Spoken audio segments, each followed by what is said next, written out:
episode of building the BMW AIRHEAD motorcycle.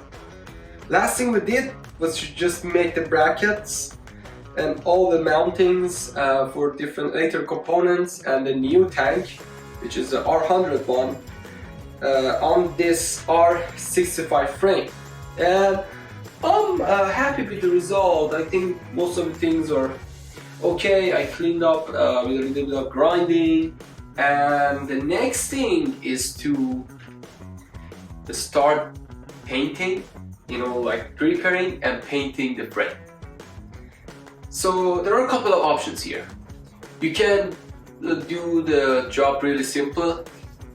Just get some sandpapers in different grids and start like sanding, or first remove the paint using some chemical liquids, and after that sanding, and then use a simple spray paint to paint the frame. That also works. The other option is to, instead of using sandpaper or orbital sander, is sandblasting. And for paint, instead of a spray, you can do powder coating. But there is a third option for paint, which I decided to do, is ceramic coating. So I did a lot of research on this Cerakote, which is a company in US, and it seems like this is a very, very durable paint, but it's really thin, and you don't have to cook it.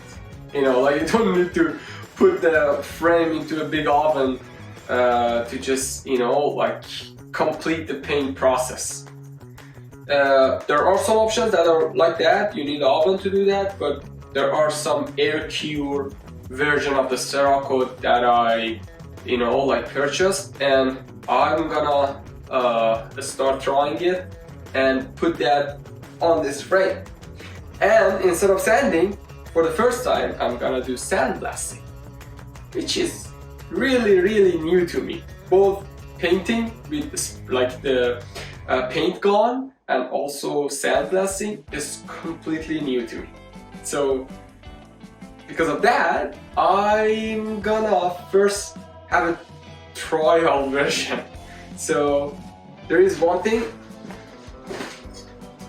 This is the first thing that I'm gonna try to paint. As you can see, there are some rust on this piece of metal. So I thought, why not? Let's first try it and make sure that I get the process.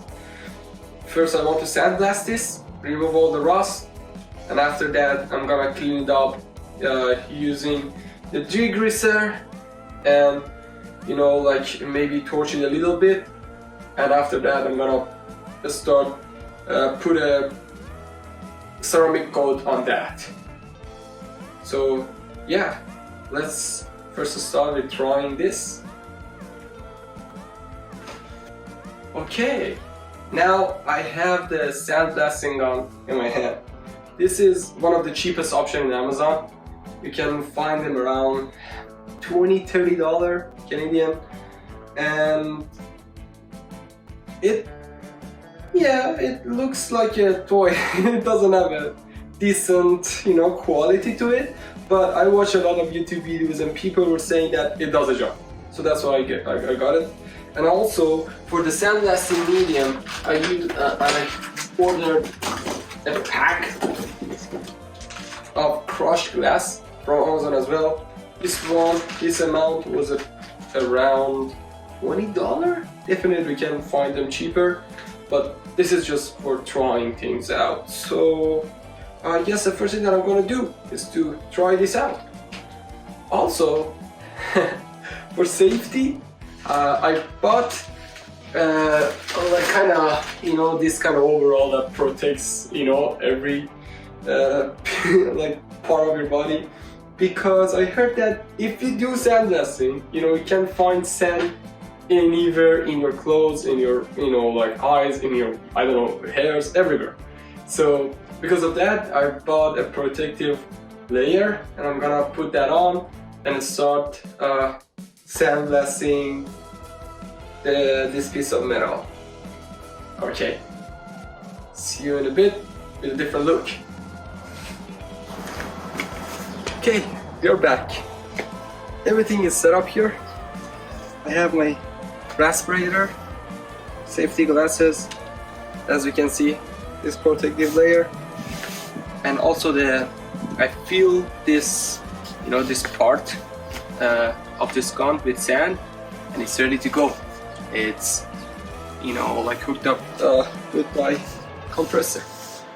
One thing that I want to mention is that the working pressure of this gun is 90 psi, and it consumes around 7 CFM. So at 90 psi, my compressor can only provide 6.5, but I have a 30-gallon compressor, so it should be enough, that I can just in one run remove all the rust from this metal. Okay, let's see how it works.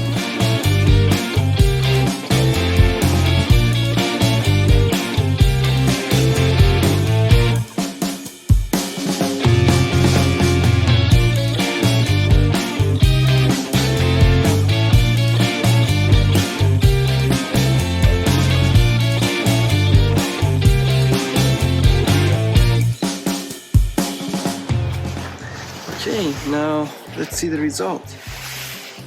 As you can see, the two sides are quite different, and this side is really clean and this side is rusty. Overall, I can say that it did a really nice job. Yeah, although it consumed a lot of air, my compressor was running, but I think that it could, provide enough air for the gun. Okay, overall, I say that it's a success. Let's go. Okay, one more point that I want to mention is that these guns, they use a lot of sands. So for just that amount of metal, I refill this once, so it seems like a lot of sands. I definitely need to recycle them. Maybe I make a small kind of box or something that I can fit the whole frame in that, and then in that case I can recycle the sands. But yeah, so we're done with the sandblasting. Next step is painting.